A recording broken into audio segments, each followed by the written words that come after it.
안녕하세요. 오늘은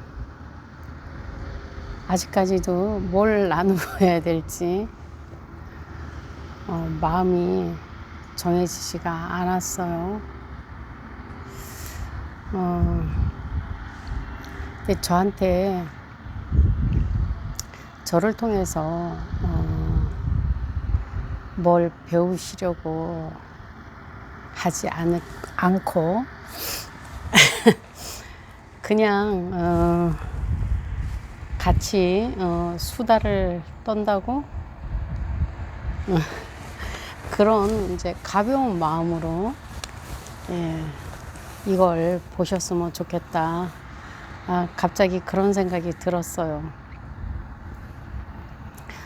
왜냐하면 저는 아무하고도 얘기를 나눌 수 있는 사람이 없어요. 그런데 이제 가끔 몇 달에 한 번씩 오빠들을 만나서 이제 여행을 가요. 이제 그때 이제 얘기를 해요. 그리고는 얘기할 사람이 없어요.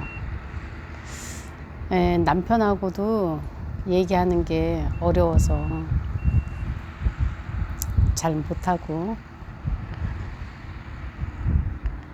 일단은 만나는 사람도 오빠밖에 없고 오빠 2명인데 오빠밖에 없고, 그래요. 그리고 오빠들은 아주 초신자 같은 사람들인데, 그냥 일반 성도 같은 사람들인데, 제가 신앙의 얘기를 하면 잘 듣고 반응을 잘 해줍니다. 그래서 제가 하루는 주님께 여쭤봤어요. 나도 얘기할 수 있는 사람을 붙여달라고. 나는 이렇게 하루 종일 말할 수가 없는 이런 삶이 너무 고독하고 외롭다고. 그랬더니 주님께서 너 유튜브로 얘기하면 되지 않냐 그러시더라고. 제가 그냥 하고 싶은 얘기들을 이렇게 동영상을 찍으면서 하라고 그러시는 거예요. 그렇게 네가 하고 싶은 말을 하면 되지 않냐고. 진짜 주님하고 얘기하다 보면 할 말이 막혀요. 근데 그 생각이 지금 이렇게 세팅하면서 갑자기 생각이 났어요. 제가 집에서나 여기까지 걸어오면서 뭐를 나눌까, 어떤 걸 나눌까 뭐 생각을 해도 저는 아직 설교자가 아닌 것 같아요. 할 말이 없고 뭘 나눠야 될지도 모르겠고, 여기 도착해서도 제가 이제 조금 물도 좀 한 잔 마시고 이렇게 있는데 뭘 나눠야 될지 생각이 안 떠올라서 그냥 무작정 시작해 봤어요. 그런 말씀이 생각이 나서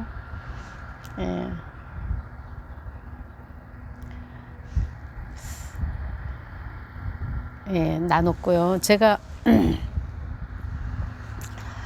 일단은 제가 오늘도 성경을 가져왔는데, 이제 성경을 제가 전에는 이제 항상 갖고 다녔는데, 이제 막 너무 핸드폰 앱이 좋다 보니까 이렇게 성경을 안 가지고 다니게 되더라고요. 참.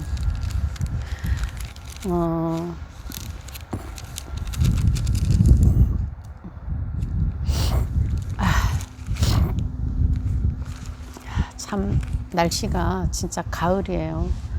이제 추수들을 거의 다 하시고 이제 얼마 안 남은 것 같아요.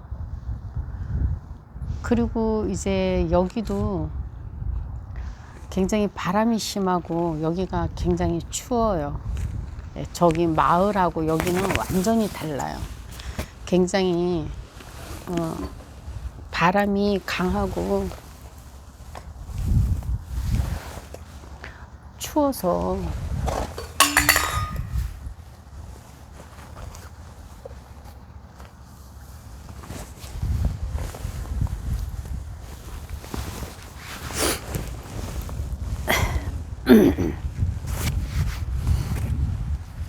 이 얼굴이 추워서 이렇게.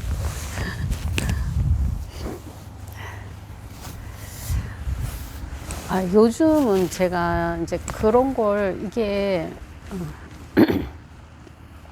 많이 생각하는 게, 우리가 보이려고 하는 신앙을 하는가, 신앙이라는 자체가 뭐 보여져야 되는가,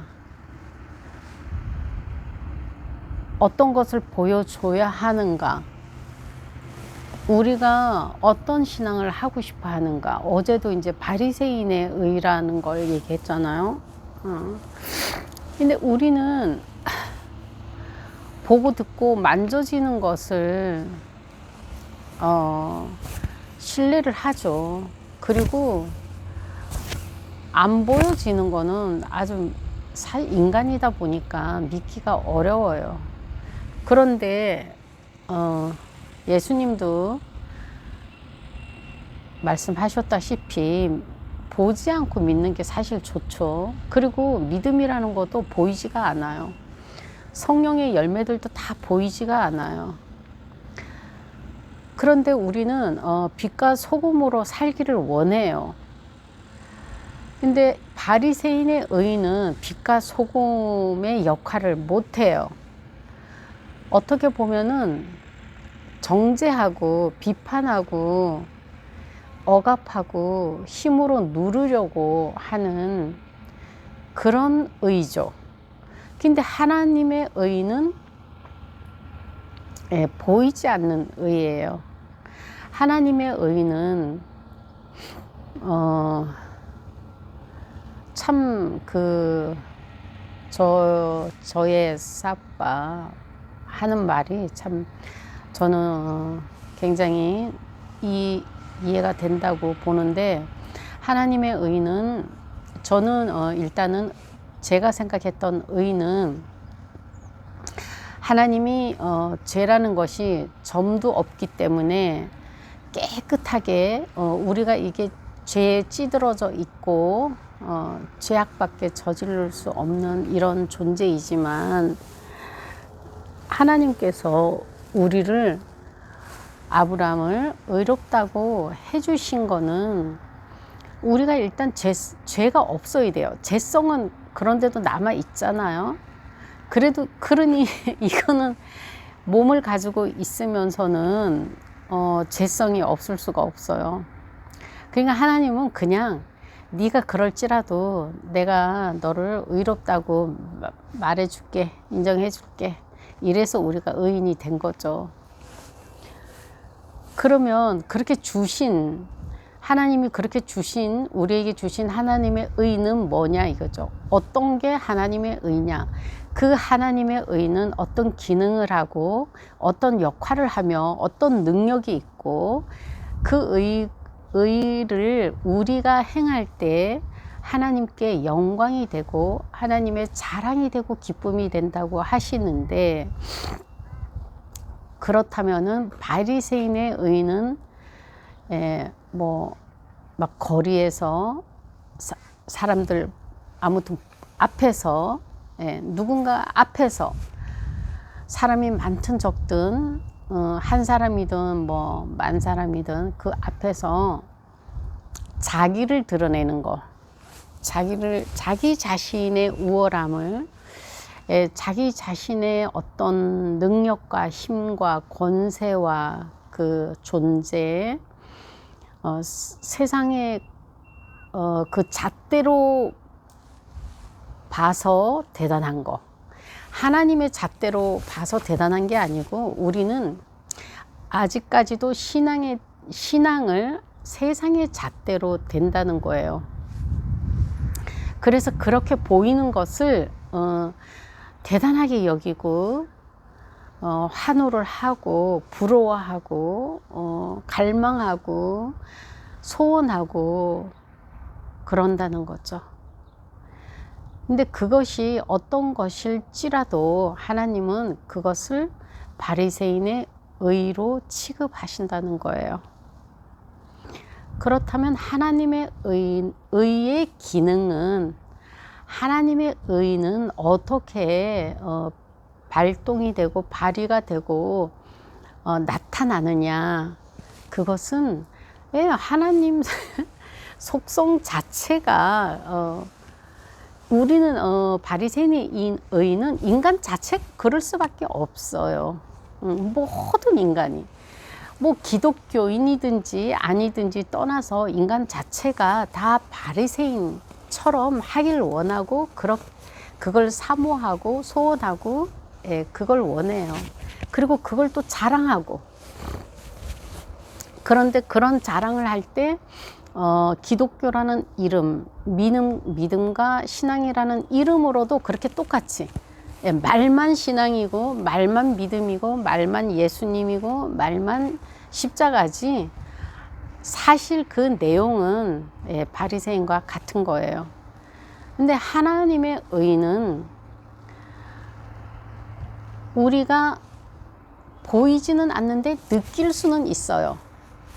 그게 뭔가 하면 사랑이고 긍휼이고 용서고 자비기 때문이에요. 제가 남편이 자비라는 말을 너무 싫어하더라고요. 근데 저도 그러고 보니까 자비라는 말을 별로 안 좋아했어요. 왜 자비라는 말을 안 좋아했나, 제가 그래서 생각을 해봤는데 그게 불교에서 많이 쓰는 용어라 안 좋아했던 것 같아요. 커피 한 잔도 가져왔어요.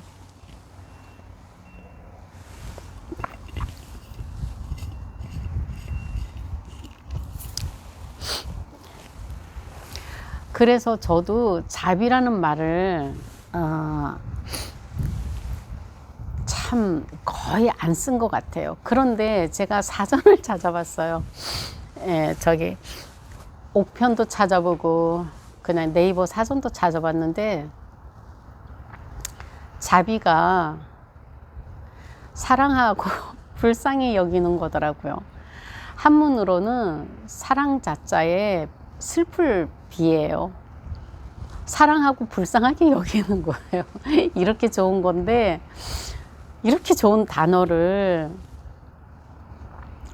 안 쓴 게 너무 후회가, 속이 상할 정도로 후회가 되더라고요. 그래서 남편한테도 말해줬어요. 이런 뜻이라고. 그런데도 왜 남편은 싫다 그러더라고. 생각해보니까 딱 이게 하나님 성품이더라고요. 하나님이 사랑이 많으시고 불쌍히 여기시는 마음이 많으시잖아요. 그거 자체죠. 하나님 자체가 사랑이고 긍휼이 많으시죠. 긍휼이라는 것도 이제 한문인데 우리나라 말로 하면 불쌍하게 여기는 거예요. 하나님이 우리를 불쌍하게 여기지 않으면 우리는 구원도 받을 수가 없고 아무것도 할 수가 없고 모두 멸망의 자리로 갈 뿐이죠. 그게 굉장히 중요한 거죠. 사랑은 긍휼로 나타나시는 거죠. 사랑은 그렇게 불쌍하게 여기는 그 마음으로 사랑이 나타난 거예요. 그래서 하나님은 사랑이시라 그러는데, 하나님이 그 사랑으로 긍휼히 여기지 않고 불쌍히 여기지 않으셨더라면 우리는 다 지옥행이에요. 그래서 우리는 하나님의 의를 가진 존재죠. 이제 하나님이 이제 그렇게 해주셨고, 일단은 의롭다고 해주셨고, 또 이제 더 굉장한 증거로 우리에게 의를 주신 것은 하나님 자체가 영으로 우리 안에 와서 살아 계신다는 거예요. 이거보다 더 우리가 의로울 수는 없는 거예요. 오죽하면은 천사가 우리를 위해 일을 하겠어요. 인간을 그렇게 죽이던 천사가 이제는 인간을 섬기는 천사가 되어버렸어요. 그 원인은 하나님이 우리 안에 살고 계시기 때문인 거죠. 그렇다면 우리가 이제 하나님으로부터 태어났고, 그분으로부터 태어났기 때문에 그분의 속성과 본성과 성품과 성향을 우리가 이제 가지고 있죠. 아기들도 태어나면은 부모의 성품을 가지고 있지만 그걸 사용하지는 못해요. 그래서 아가들도 이제 자꾸 가르치죠. 부모들이 매일매일 가르쳐요. 이렇게 해야 된다, 저렇게 해야 된다, 아이고 잘한다, 아이고 잘한다 그러면서 가르치시는데, 우리는 구원을 받는 동시에 하나님으로부터 태어나는데 그러면 이게 새로운 세상에 태어난 건데, 우리가 새로운 것을 배우려는 그 의지가 굉장히 약하다는 거죠. 그걸 배우지 않으면 알 수가 없잖아요. 우리 미국에 딱 이민을 갔는데 이민만 가면 되나요? 아니죠. 미국에 있는 문화도 배워야 되고, 말도 배워야 되고, 생활도 배워야 다 배워야 되죠. 안 그러면 맨날 그 법에 저촉이 돼가지고 맨날 벌금 물어야 돼. 애 놔두고 나가면은 그 벌금 물어야 되잖아요. 애 이쁘다고 만지면 또 그것도 또 범법이 되고. 그러듯이 하나님의 나라도 이제 하나님으로부터 태어났으면 이 아담으로부터 배운 것들을 이제 하나씩 제거를 이제 할 수 있는 방법은 배우는 것밖에 없어요. 하나님에 대해서 배우다 보면은 아담으로부터 온 것들은 저절로 없어집니다. 그것을 뭐라고 하냐면 이제 영적인 거라 그래요. 이게 보이지 않잖아요. 우리 안에서 보이지가 않는데, 우리는 그걸 그 삶을 살아야 되는 게 우리의 신분이에요. 예수님이 그렇게 하셨듯이, 예수님이 굉장한 권세와 권위와 권력을 가지고 능력을 가지고 계셨지만 그거를 사람을 살리는 데에만 썼지 정치나 나라나 이런 것에 개입하시지 않았어요. 어떤 시스템이나 어떤 그 문화나 어떤 영역에 예수님도 거기에 들어가서 그 사회를 어떻게 고쳐보려고 하시지 않았어요. 어떤 가정이나 어떤 집안에 들어가서도 그걸 고치려고 하신 게 아니에요, 예수님은. 그렇다면 예수님은 어떻게 사셨는지 우리가 아시죠? 그냥 한 사람 한 사람이 하나님의 성품을 담고 그 한 사람 한 사람이 회복이 되어서 하나님의 자녀로 살아갈 수 있도록 도와주는 거였어요. 우리에게도 그리고 그 삶을 연장하라고 하셨어요. 예수님이 그 마태복음 28장 승천하시기 전에 너희도 가서 이제 내가 했던 것처럼 너희도 그렇게 살아라 라고 명령하시고 가셨잖아요. 우리는 그렇게 살아야 되는 거예요. 명령이에요. 예수님이 이제 내가 살았던 것처럼 너희도 그렇게 살아라. 그런데 저는 그 알면서도 그런 거는 나한테 해당이 된다고 생각해 본 적이 없었어요. 그냥 나는 도덕적으로, 윤리적으로, 그냥 그 법칙적, 그냥 이게 뭐 예의적, 어긋나지 않고 이치적으로만, 그러니까 이렇게 잘 경우에 있게 살아간다라고만 생각을 했지, 예수님의 삶을 따라야 한다라고는 생각을 안 했어요. 왜냐하면 그 삶은 너무 힘드니까. 너무 힘드니까, 그 삶은. 제가 그래서 뭐 어제도 공부를 하다가 예수님이 그 저의 사부가 그런 얘기를 하더라고요. 어떤 사람이 너무 마음에 들지 않아요.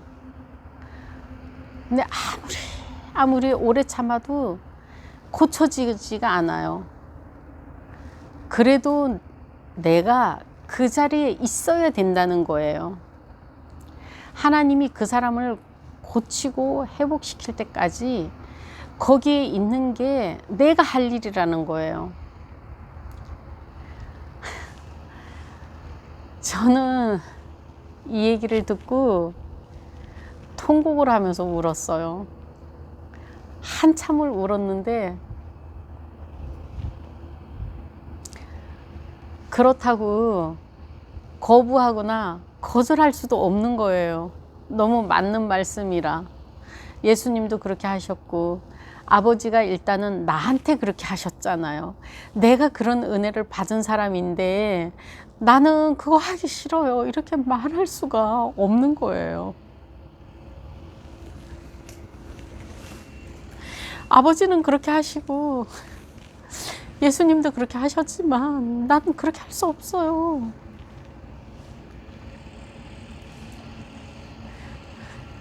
이렇게 할 수가 없어서 그냥 통곡하면서 울었어요.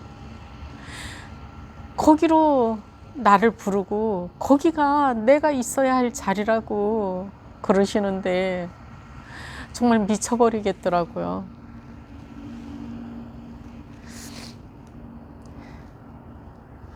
이게 그리스도인의 삶이구나. 이게 내가 아버지의 딸이 됐다면 이렇게 살아야 되는 거구나. 지금까지는 거절하고 거부하고 내가 원하는 것만 골라가지고 내가 좋아하고 내가 하고 싶은 대로만 살았지만 이게 내가 원하는 대로 살 수 있는 게 아니구나. 그래서 예수님도 베드로한테 그러죠. 너는 네 일을 하고 너에게 맡겨진 사람들을 세우는 일이나 해라, 그러잖아요. 진짜 베드로가 죽은 영화를 봤는데 로마 경기장에서 그 경기장이 엄청 큰데 거기에서 네로가 자기가 그 도시를 유대인들이 사는 도시에다가, 기독교인들이 사는 도시에다가, 그 마을에다가 불을 질러 놓고는 저 그리스도인들이 불을 질렀다고 이렇게 뒤집어 씌우고 그 사람들을 경기장으로 다 잡아와 가지고 그들을 사자밥이 되게 해요. 근데 베드로가 다른 곳으로 가다가 그 소식을 듣고 그 소식이 아니라 조그만 어린아이를 데리고 가고 있는데, 다른 곳으로 가고 있는데 그 아이가 환상을 보면서 주님이 그 아이를 통해서 베드로 보고 로마로 돌아가라고 이렇게 사인을 주세요. 그러니까 베드로가 그 주님의 말씀을 듣고 바로 발길을 돌려서 그리로 가는데, 그리로 가면은 죽는 게 너무 당연하죠. 지금 그리스도인들을 엄청 많이 다 잡아다가 죽이는 그 현장으로 베드로가 가는 거예요. 가서 사랑하는 자들아, 두려워하지 마라. 이 네로의 권력은 잠시뿐이고 우리 주님의 능력은 끝이 없으시다. 그렇게 그들을 위로해요. 그래, 그들은 사자밥이 되면서도 다 찬양을 하면서 웃으면서 죽는 거예요. 네로 황제가, 아니 저것들은 어떻게 된 것들이 저 죽으면서도 저 노래를 할 수 있냐고, 저 웃을 수 있냐고. 두려워하면서도 두렵죠. 왜 안 두렵겠어요? 왜 무섭지 않겠어요? 그 사자들이 막 달려와서 막 사람들 잡아먹고 막 죽이고 그러는 그 앞에서 안 무서울 수가 없죠. 그럼에도 불구하고 주님 의지해서 찬양을 하는 거예요. 그리고 베드로도 잡혀가지고 십자가에서 따로 처형을 당하죠. 그런 게 생각이 나는 거예요. 제가 남편한테 참 여러 번, 아마 얼마 전까지도 그랬던 것 같아요. 이런 걸 알기 전까지 나는 당신이 어디라도 후진국 진짜 어디 오지라도 가서 사역을 하자고 하면은 난 따라간다, 같이 간다 이랬는데, 이게 이제 막 현실이 와 닿으니까 진짜 눈물만 나더라고요.